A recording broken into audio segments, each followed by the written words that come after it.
There we go.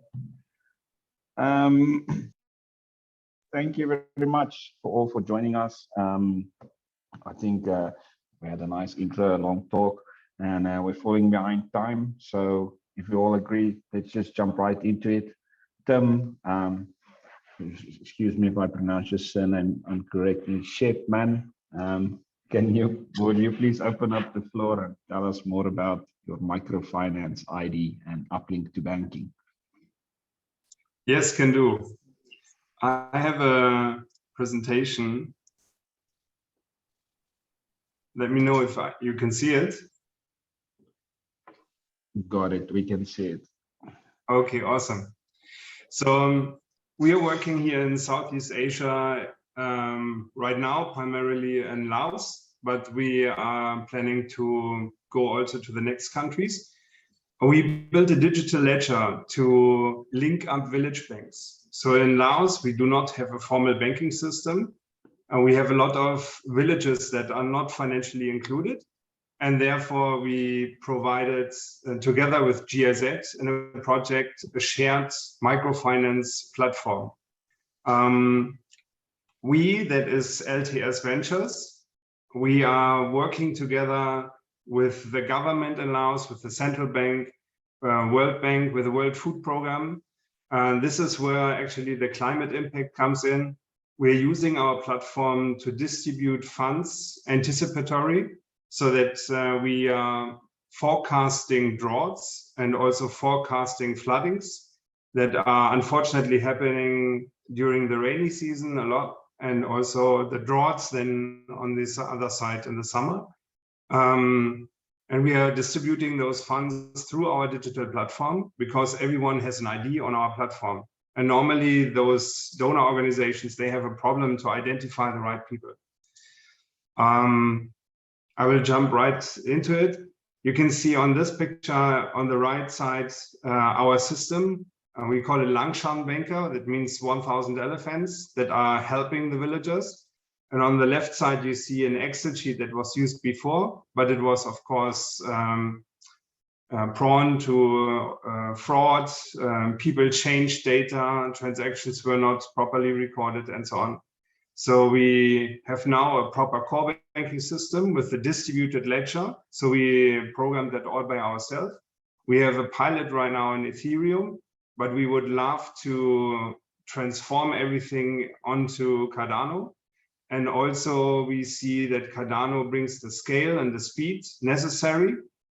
And we can provide that linkage to this microfinance platform. We are discussing now with a formal banking sector to bring those two platforms together, or those financial systems that are currently not integrated, but we are working on the integration.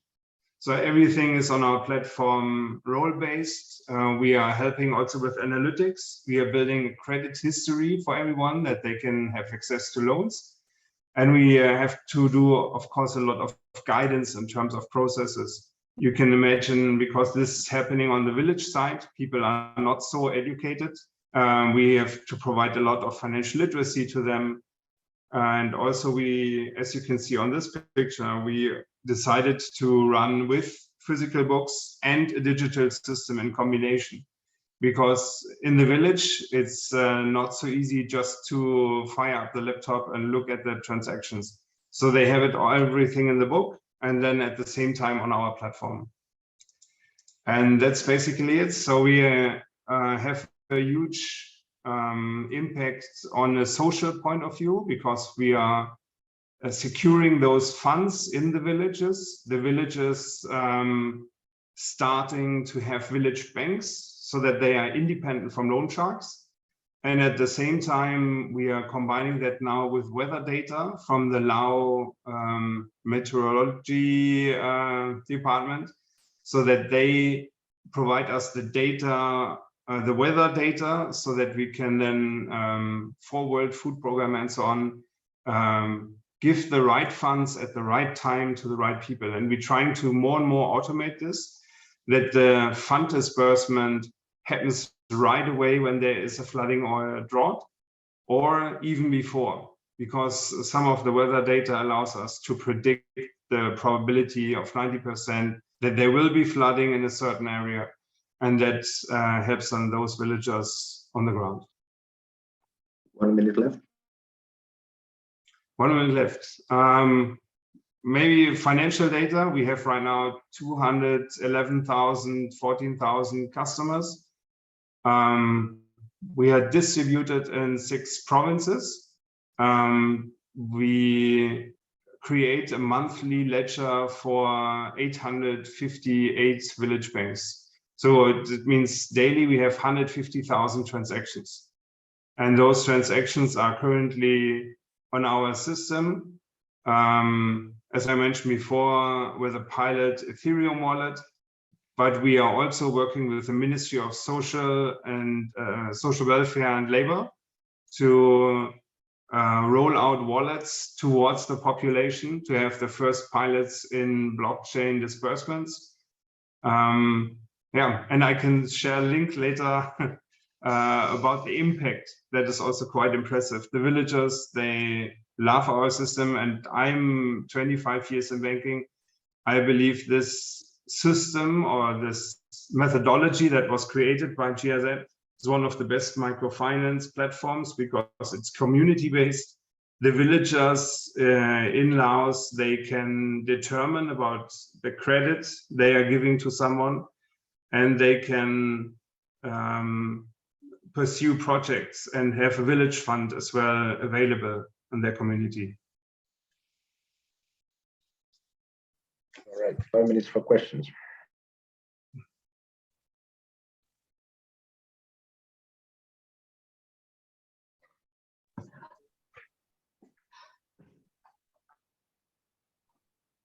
Tim, I have a question for you regarding your integration with the banking and with government in Original. Where right now we're struggling a bit to build a bridge between the blockchain and traditional finance, and we're getting a lot of regulatory pushback. What was your experience, and do you have any advice for a young startup that's trying to get involved with the banking similar like you did in Laos? That's true.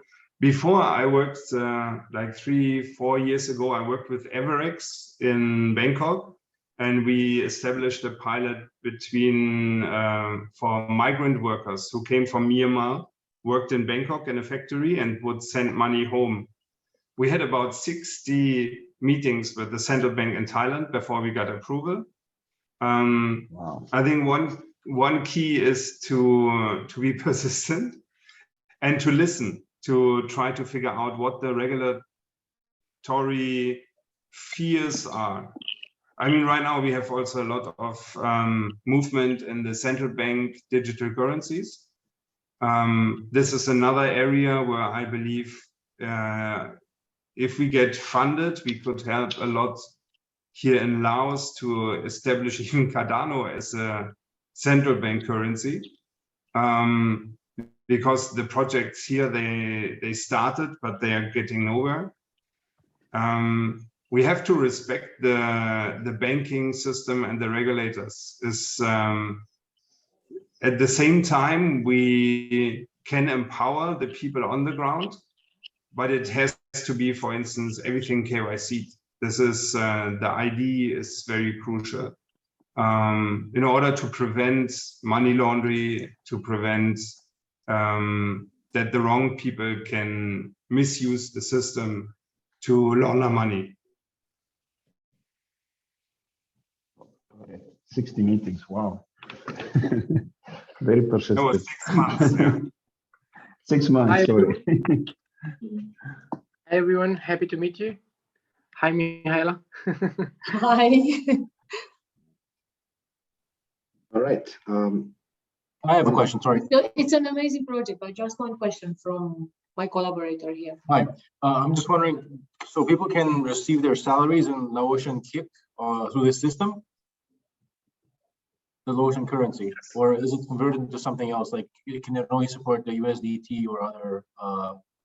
No. This is yes and no. Okay. On the ground in the village, some of our villages we are serving with our distributed ledger. They have no electricity. You can reach them only on a canoe. So and they have barter trade. They have like, here, I have 2 fish and I know you have a cow. Can I have some milk?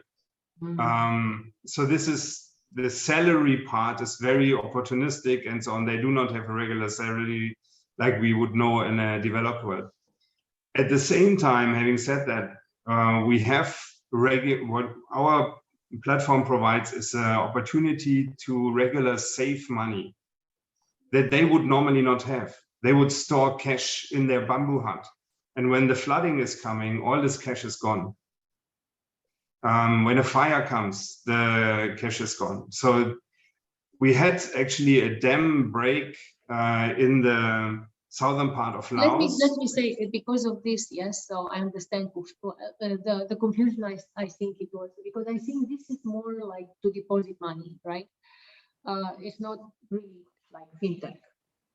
I don't know, but that's how I see it. But I think it's very important. It's an amazing project.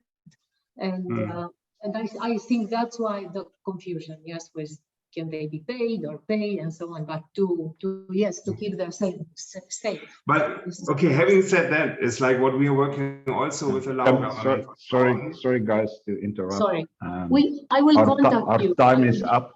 The team, it's an amazing project. Yes, and we can clarify this.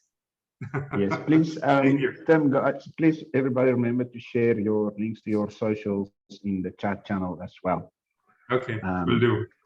Thank you, Tim. With that, we'll move on to the next one. Cardano, the Developer courseware in uni, presented by, excuse me again, my pronunciation, Chow.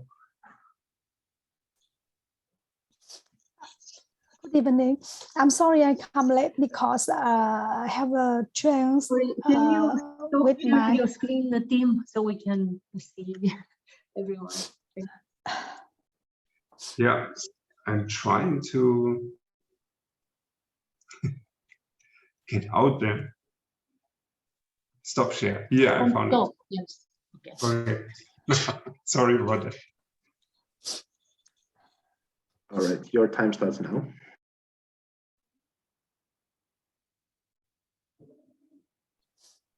May I have a question?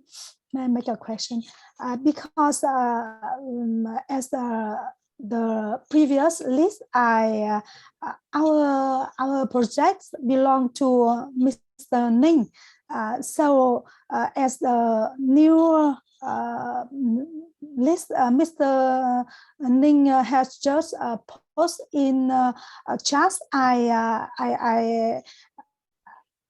I belong to your team. May please check. Let me know which room I have belong to. Thank you. Sorry. Today I have fourth. For this, you have to go to the main room. If you leave this room, you're gonna go to the main room, and they are going to tell you in which room you are. Yeah. Thank you. If you are planning, just leave this room and automatically you will go to the right place. I think you are in the right room though. It is, you are presenting Cardano Developer courseware? I think you're in the right room. Yes, thank you. Let me share screen.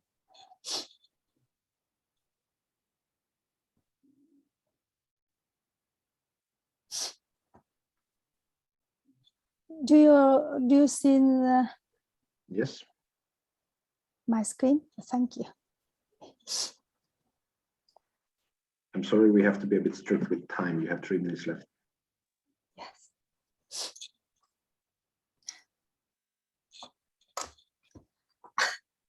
I have problem with my health, so not maybe not my action is not good. So now I'm very happy to present our project titled Cardano Developer courseware in uni with close access to online offline community university. We are seeing IT students are equipped with limited blockchain knowledge and not meeting the human resource need of Vietnam and the world. No official and standard teaching material on blockchain in Vietnamese university. And take time in almost university in Vietnam to write or approve curriculum. Blockchain document in English and in many places. Other blockchain are investing in free programming teaching on their platform to attract developers. So if our project is a success and fun, the project's curriculum will be used as the official teaching material. The teaching material will be widely applied in at least 3 universities. This program could provide at least 300 blockchain developed per every year for blockchain human resource in Vietnam.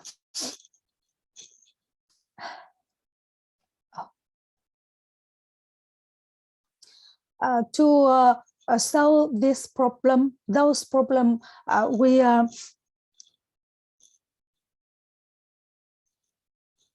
we collaborate with Amigo to create 2 courseware, fundamental blockchain and Cardano blockchain. The project team will work with Amigo on standard, the curriculum, and assign trainer to attend training course directly from Amigo. This participant will be key member and composing, translating courseware, bring these textbooks into the teaching of students, collect feedback from the survey, and improve the curriculum, and train the trainer.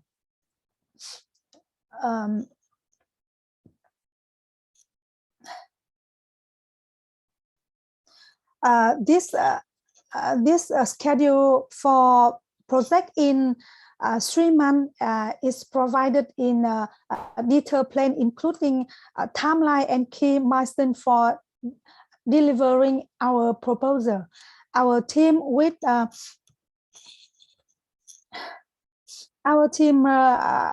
are lecturers with many years of experience in teaching and writing, especially IT textbooks, understand the process to create and publish textbooks in Vietnam University. We are also full stack developer, funded proposal SPO and Eastern Town Hall moderator. With our experience, we believe the project will be successful if it is funded. Our KPI for this project at time of completion are given below, and result of projects update on the following websites. This project done not only bring more developer to the community at one university, but also can be the sample framework for other wishing to expand the Cardano ecosystem in their own community faster and stabilized. So your vote are really important. Thank you so much. All right, thank you. There's a couple of minutes left for questions if you have. Yeah. I have a question. Do you have a deal with an existing university in Vietnam? Or if not, what are the challenges to get this course on a university? Can you repeat again? Do you have a deal with a university to get this course into a university curriculum? Yes, I am a lecturer, IT lecturer. So I wrote object-oriented program course. So you'll be able to just put the course up when it's ready. It'll just go into the curriculum immediately. That's great. Thank you.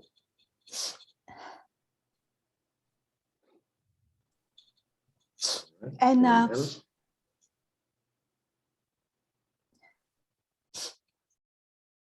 go ahead.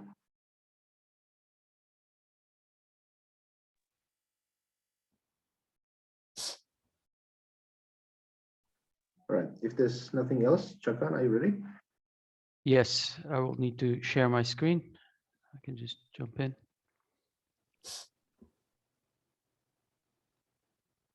There we go. Hello, everyone. My name is Chakan. I'm with the Littlefish Foundation, and I'm very excited today to talk to you about our Ikigai in community proposal in the DAO's Love Cardano Challenge. Ikigai is this Japanese concept that we came across about 4 months ago, and it just resonated with us because it so well reflects our philosophy and our values. It resonated so much with us, we just put it into our white paper and started experimenting and playing around with the idea. And today I'm going to talk to you through what we've been doing with this concept in the past 4 months and what we want to do with it, with this proposal. So it all started with this Miro template on the left side. It simplifies this Ikigai, the reason for being, into 4 categories of doing what you love, doing what you're good at, what you can be paid for, and what the world needs. Or to the right side, you see an excerpt from a review for this proposal. It puts it in a much better way.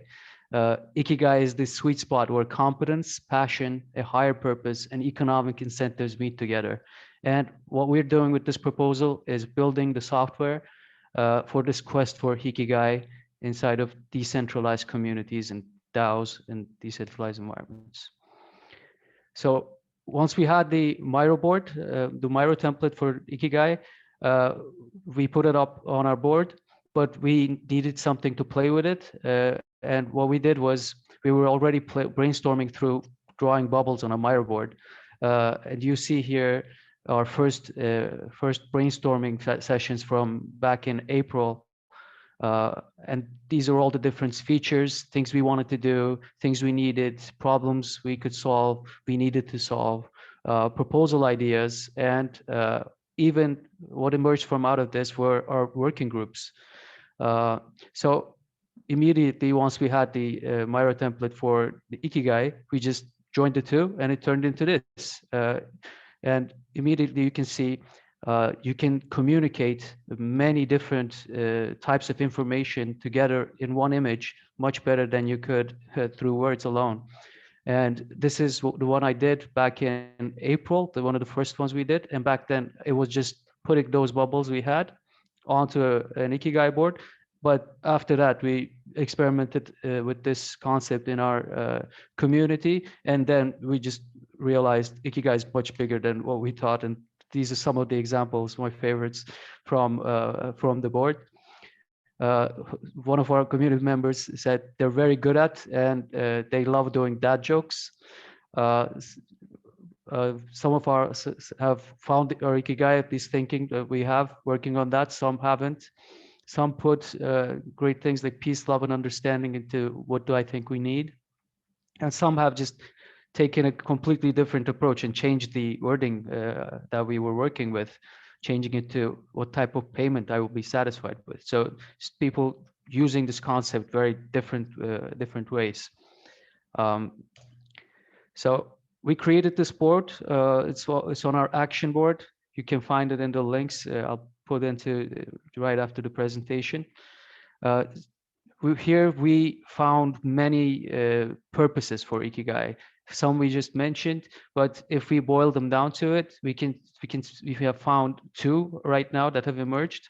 One is that Ikigai is very useful to match skills to needs. That's where we had started with the bubbles, and that's where we're still exploring. But also it is very useful in understanding and communicating information about the personal interests, the work preferences, community goals, and brainstorming new ideas. It's a very good tool to do all of those things and to just learn about each other in a decentralized community. All right. So Going back to that matching skills to needs, that is the area we've been exploring most recently. And what we did was we created an entire self-onboarding process at the Littlefish Foundation.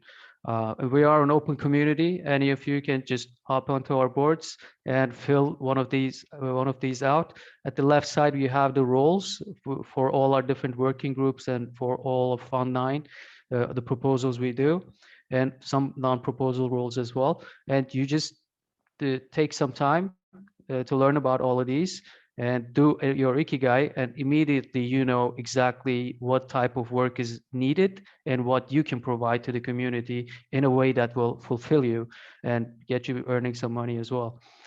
So if you're interested in Ikigai, there are many ways to get connected. We do Ikigai workshops in our community. Our bi-weekly community meeting is this Monday at 19 UTC. You can join us there. If you're part of a decentralized community and you want Ikigai workshops, this proposal is about getting those workshops into your hands so we can experiment with this idea. So get in contact with us. And also, if you really liked what we were doing with the self-onboarding and you want to join the Littlefish Foundation, you first need to find the Littlefish Foundation Roles of Fish board, and then you can fill it in. And thank you. If you got any questions, I'd love to answer them. Yeah, thank you. I want to join.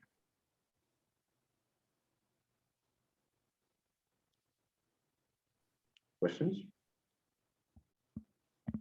Yeah, I got one question. I just want to clarify. How do I get in contact with you? There is a link right there, Linktree, Littlefish Foundation. It has all our contacts. Just jump into Discord. That's where we hold most of our daily communication. It's in Discord. Okay, nice. Thank you very much. Of course. Have you heard of the Hedgehog Concept? I'm not familiar, no. It's almost the same. It's from Jim Collins. I don't remember, was it Good to Great or Built to Last? One of those books. And there, just one tiny difference is that it's not what you are good at, but what you can become the best in the world at. So you don't necessarily need to already be very good at something, but something that you know that through practice you can become really good at. Right. Hopefully, what we imagine with Ikigai is exactly that. We put that into what you love, maybe what you can be paid for, that you can move into what you're good at if you're really passionate about it.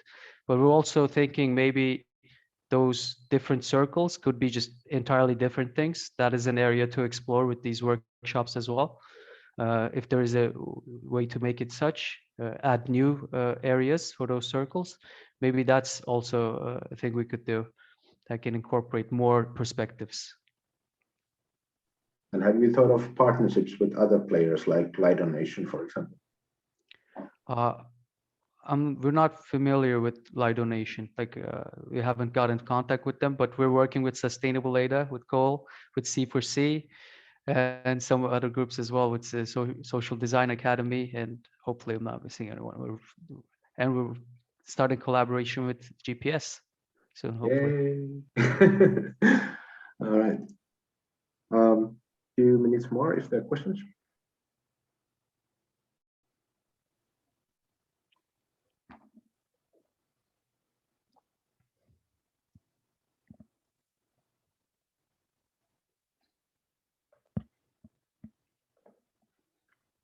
Okay, then I believe I'm next on, and if there's no other questions. Thank you, everyone. Yes, thank you very much too. Thank you very much for that presentation. Hi, everybody. My name is Fana. I'm from Bora. Bora is on a mission to fund the education of tomorrow's leaders. Bora is a Swahili word that means better. And we're looking to bring better finance, better education, better inclusion for those that need it most. We are based in Uganda, in Kampala. And we have another few team members, Michael, Robert, and Bradley. But today I'm leading the presentation. Bora was inspired by the Catalyst ecosystem. In short, we're providing spinning up DAOs that provide the community tools to provide finance for students. So in essence, we're a DAO that provides student financing. Like I said, the Catalyst ecosystem inspired us, and as such, our system consists of proposers, assessors, and voters. And we have 3 tokens in our system: ecosystem, VBORA, SBORA, and BORA. How it works is that a student needing a loan, somebody like Wendy, what she would do is she would join our protocol. She would sign up, she would do KYC, where we would then incorporate DIDs, and then she would submit a proposal to the community.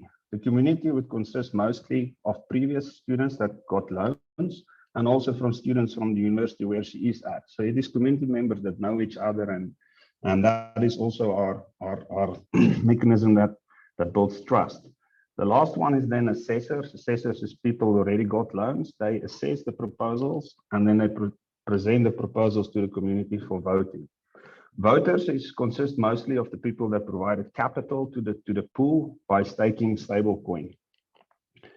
Lastly, Wendy would then get approved by the community through voting, and then she would get issued a loan. She would then repay the loan, but she would only repay the interest until she finally gets a job, and then the community would lift her loan repayments and she start repaying the principal. The API serves as a reward to the people providing staking stable coins to the staking pool. Bora put in a ask of 4.4% in the latest Fund 9 proposal, and our roadmap is 6 months out to build out our first MVP.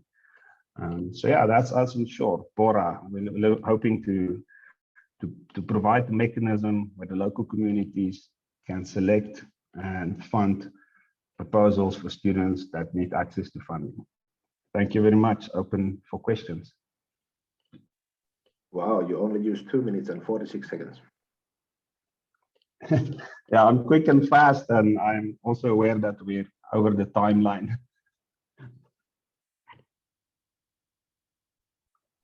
Any questions? I don't have any questions at the moment. We're looking to collaborate with other universities. So although you know you're based in Vietnam, your project, we can always reach out in the chat. I will post links to our socials and to where our project is. We've built up a local community already at a local university in Uganda. We've got a student group community of around about 250 to 300 students. We're hoping, or our idea is for this pool of people to become the first, we call our MVP community, where we will work out all the mechanisms of how our DAO will be governed. A lot will fall on the VBORA holders, the voting holders, and then a lot will also fall on the community advisors. So we need to be sure that the first people that we get into the DAO are committed to the cause, understand our mission, so that we don't play the system and just drain the funds from the first initial pool. Our hope is that with the transparency and with everybody knowing each other, with assessors doing the proposals, that there will be accountability. So in this case, where I know Tony, and I know that he's in trouble because his father was going to sell some cattle to make that last payment so he can go and write his exam to get his degree. I can make sure that we can fill that bridge loan for him so that he can get through. At the current moment, what's happening is it's a loan shark environment on the universities. So students would come and they need to leave some form of collateral. This usually is a cell phone, and in some cases a laptop, which is sort of like you're studying for your final exam. You need money to pay so that you can go and enter the exam, but you're putting down your laptop as collateral. How are you studying? So yeah, there is a real problem, and we hope that with our DAO, we can make a change and that we can bring blockchain and student financing up to Web3 standards. So if there's no other questions, just thank you all for listening, and I'll post our links in the chat. Wait, excuse me. Actually, I do have a question just to clarify. Do you guys have a CTO and current tech team?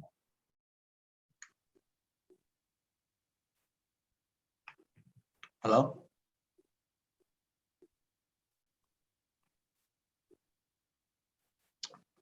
Mic check. Yeah, we can hear you. I think Fana just dropped. Oh, that's unfortunate. Wow. Oh man.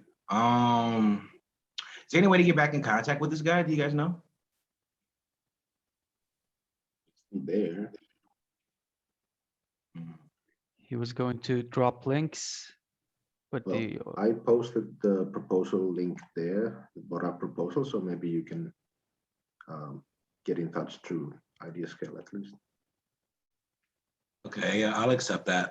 Maybe his signal dropped or something because it looks like he's still in the meeting. It's just Oh, microphone broken.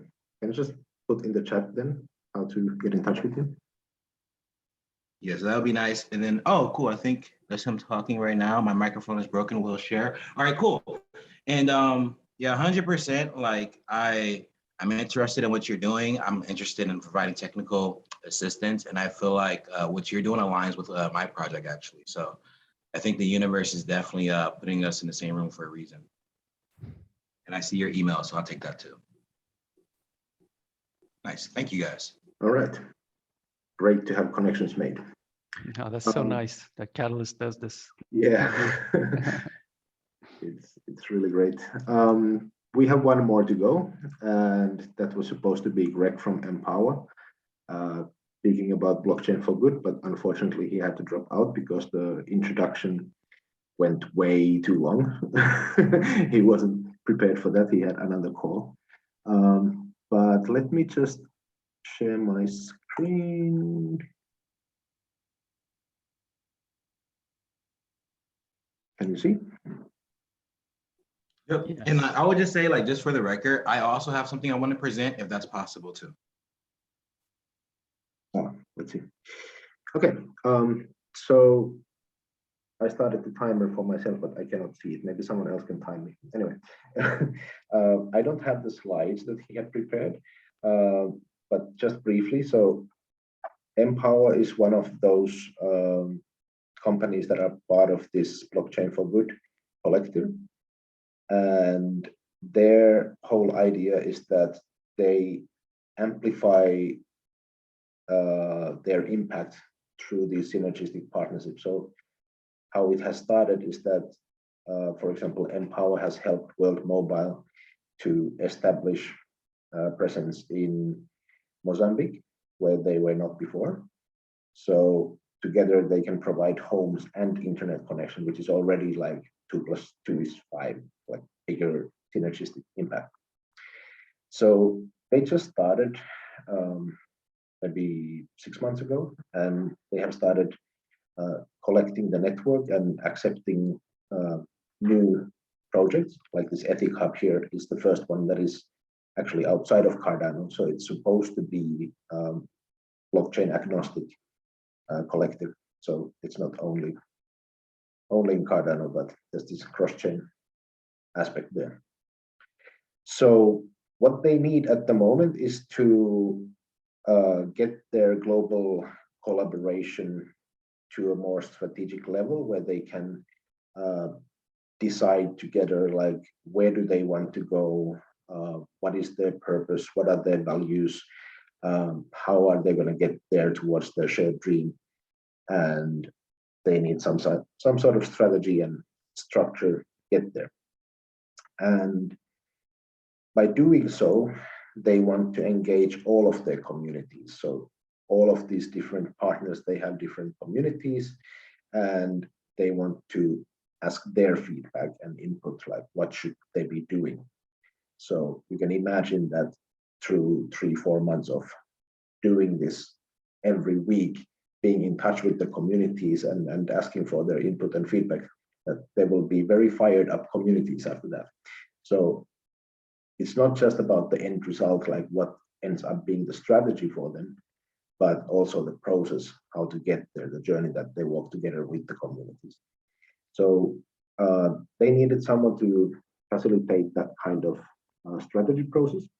And they contacted us, the Catalyst GPS team.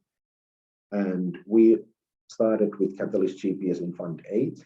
And we have now, over the summer, we have built this collaborative strategy making framework and process that we are then going to apply to this DAO of DAOs, like one of the proposal assessors put it, to help them to improve their communication, their comprehension, their coordination, their working together. So that's what we are going to do, and the perspectives that we are going to look at are the same as we are suggesting in Catalyst. Some of the wordings might be different, but we're basically looking at same strategy from the perspective of people and culture, structure and processes, network and ecosystem, products and services, and growth and impact. And this is a cyclical process. So if they manage to improve their impact and talk about it more, then they will get more people in, and they will have better processes, and they will have better network, and so on. So we're trying to get this positive loop started. And in our proposal, we have looked at this from monthly perspective. We had slides where we have a timeline week on week, and we should have shown you that, but unfortunately, I don't have access to the slides because Greg wasn't able to be here. But I'm open for questions, and if we still have time after this, we can take one more presentation if needed.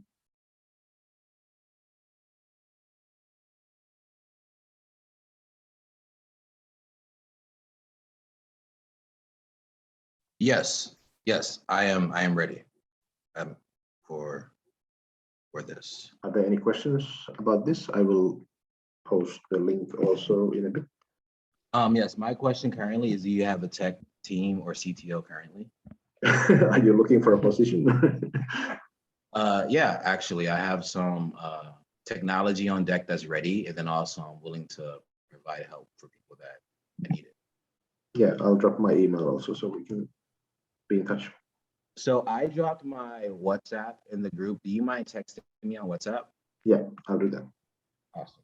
Everyone in the group, they're also welcome to. Like, I have technology that's ready, but also 100%, I have a tech team ready to help people who have projects of value.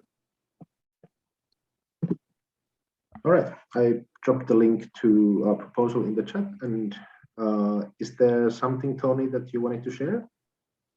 Yes, 100%. So what I'll do, I don't know if I can share my screen, but I can also just drop a website in the meeting, because that's what, the visual I'll be showing. Just give me 1 second.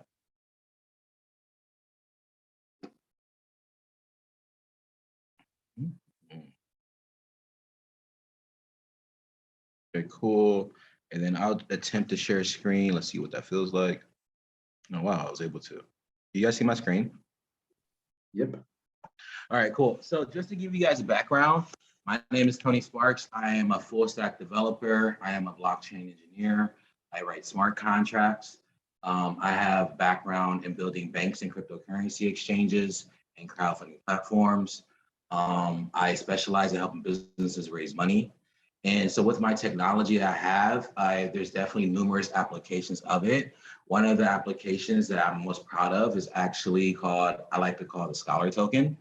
And the concept behind this is basically people invest in a school, and the school doles out scholarships to students. The scholarships will include like buying laptops, providing a place to stay, making sure they're fed. And once the students learn a skill, like software engineering, for example, the school will subcontract jobs to the students and then pay a percentage to the investors that invested in the school, and then pay a percentage to the school to keep the doors open. So that's essentially the idea in a nutshell. And, so I don't know, I can show you guys, I have a website, kind of explains some stuff, free education for everybody, free laptops for everybody, free jobs for everybody. That's the goal. Take students, teach them how to do stuff, give them a laptop, and then give them work.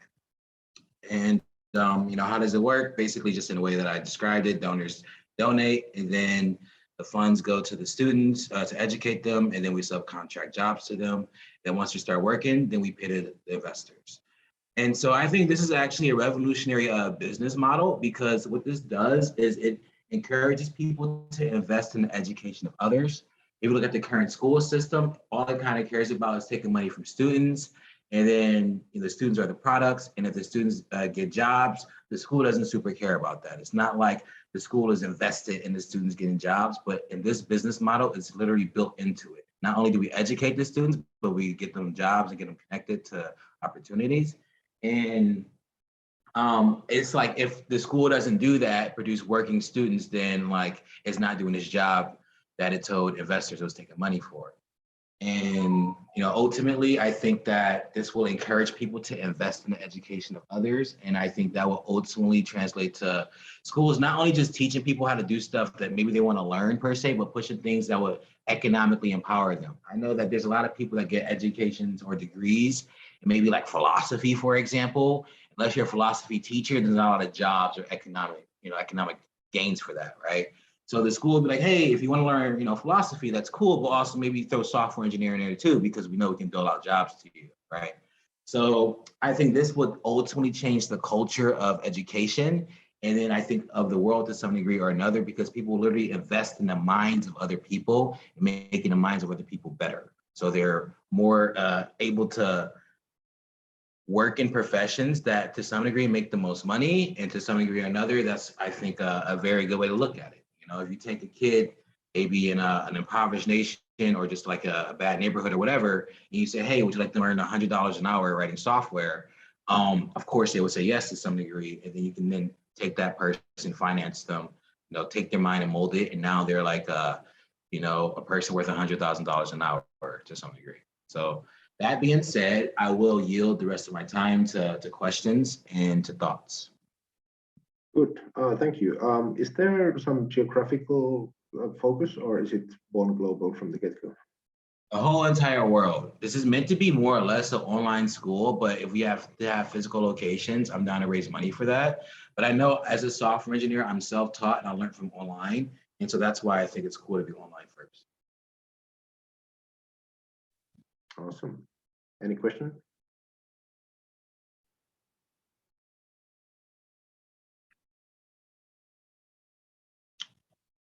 All right. We are now 2 hours and 20 minutes in, so I think it's time to wrap up. I thank everyone, and thanks also for Fana for hosting, and thanks for all the participants. I think Cool. Are we supposed to go back to the main room, or I just stopped the recording now?